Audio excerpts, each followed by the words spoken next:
Britaniya polisi ötən şənbə günü Birləşmiş Krallığın müxtəlif bölgələrində 2 ayrı əməliyyat keçirərək 7-si İran vətəndaşı olmaqla 8 nəfəri həbs edib. Britaniya mətbuatı xəbər verir ki, həbslər cəmi bir neçə saat sonra ölkə ərazisində baş verməli olan terror aktının qarşısını almaq üçün həyata keçirilib. Britaniyanın terrorla mübarizə polisi əməliyyat zamanı əvvəlcə 5 İranlını həbs edib. Polisin məlumatına görə 5 nəfərdən 4-ü, ikisi 29, biri 40 və biri də 46 yaşı olan İran vətəndaşıdır. 5-ci şəxsin milliyyəti açıqlanmayıb. 5 nəfərin hədəf aldığı yer hazırda polis nəzarəti altındadır. İkinci əməliyyatda isə polis 39, 44 və 55 yaşlı 3 nəfərin Londonun 3 fərqli yerində həbs edildiyini bildirib. Polis 2 əməliyyatın əlaqəsi olmadığını da vurğulayıb. Bu həbslər Milli Təhlükəsizlik Qanununda nəzərdə tutulan səlahiyyətlər əsasında həyata keçirilib. Həmin qanun Böyük Britaniyada düşmən dövlətlərin hərəkətlərinə qarşı çıxmaq üçün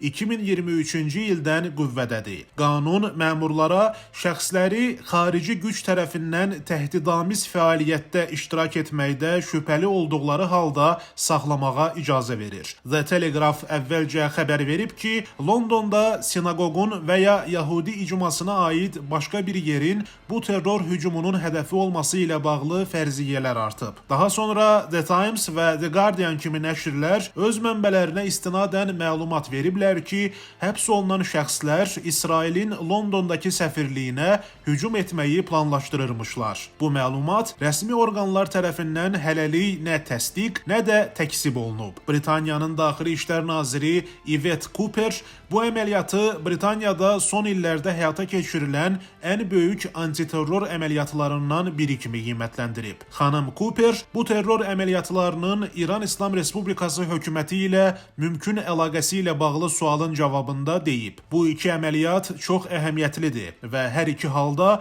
İran vətəndaşları iştirak edir. Biz araşdırmalar və təhlükəsizlik qiymətləndirmələri aparmaq üçün polis və təhlükəsizlik orqanları ilə işləyirik. Xatırladaq ki, Britaniyanın Mi-5 daxili təhlükəsizlik xidmətinin rəhbəri Ken McCallum hələ ötən ilin oktyabr ayında agentlik və polis əməkdaşlarının 2022-ci ildən bəri İran tərəfindən dəstəklənən 20 ölümcül sui-qəsdin qarşısını aldığını bildirib. Həbslərdən sonra Britaniyada İran İslam İnqilabının Keşikçiləri Korpusunu, yəni Sepahı terror təşkilatı kimi tanımaq çağırışları yenidən artıb. Leyboristlər Partiyası seçkilər zamanı dəfələrlə belə vəd versə də hələ ki buna əməl etməyib. Məlumatlara görə Britaniya Xarici İşlər Nazirliyinin bəzi rəsmiləri buna qarşı çıxıb və bunun İran İslam Respublikası ilə diplomatik əlaqələri poza biləcəyini bildirib. Qeyd edək ki, Amerika Birləşmiş Ştatları da İngiltərənin İranla diplomatik əlaqələrindən istifadə edən ölkələrdən biridir. Mayın 6-sında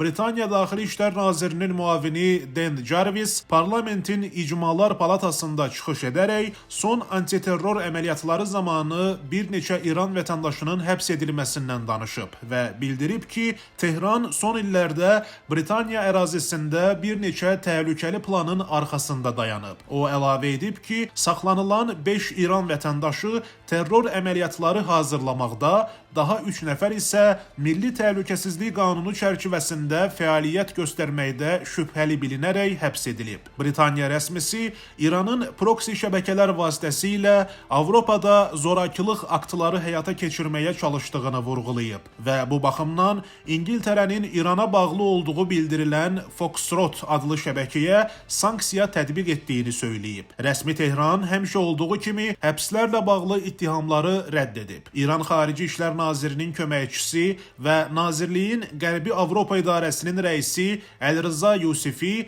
mayın 7-sində Britaniya rəsmilərinin, o cümlədən Daxili İşlər Nazirliyinin və Britaniya parlamentinin bəzi üzvlərinin İran İslam Respublikası əleyhinə iddialarının qəbul edilməz olduğunu bildirib və deyib. Bir neçə İran vətəndaşının şübhəli şəkildə həbs edilməsindən sonra Britaniya parlamentində İran İslam Respublikası Konstitusiyası əleyhinə verilən açıqlamalar və bəyanatlar onların fundamental hüquq normalarına və insan haqlarına məhəl qoymadıqlarını göstərir. Mayın 8-də isə İranın Londondakı səfiri Seyyidəli Musəvi Britaniya Xarici İşlər Nazirinin müavini ilə görüşüb və saxlanılan İran vətəndaşları ilə bağlı müzakirələr aparıb. İranın Xarici İşlər Naziri Abbas Ərakçi mayın 7-si və 8-də rəsmi X hesabında ardıcıl 2 post paylaşmaqla məsələyə reaksiya verib. Son postunda Ərakçi yazıb: "Biz mediada İran vətəndaşlarının İsrailin Londondakı səfirliyini hədəfə almaq üçün nəzərdə tutulan planda iştirak etdiyinə dair xəbərləri görürük. İran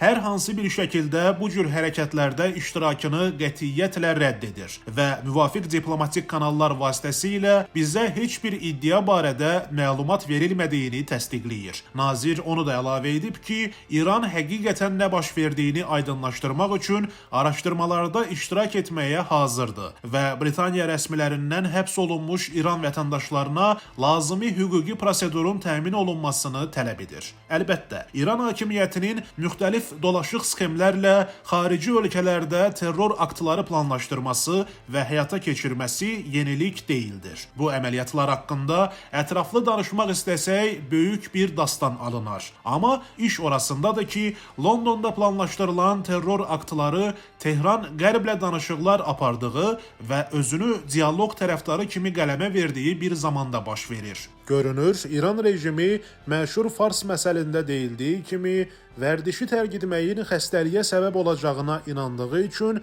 bu adətindən əl çəkmək istəmir.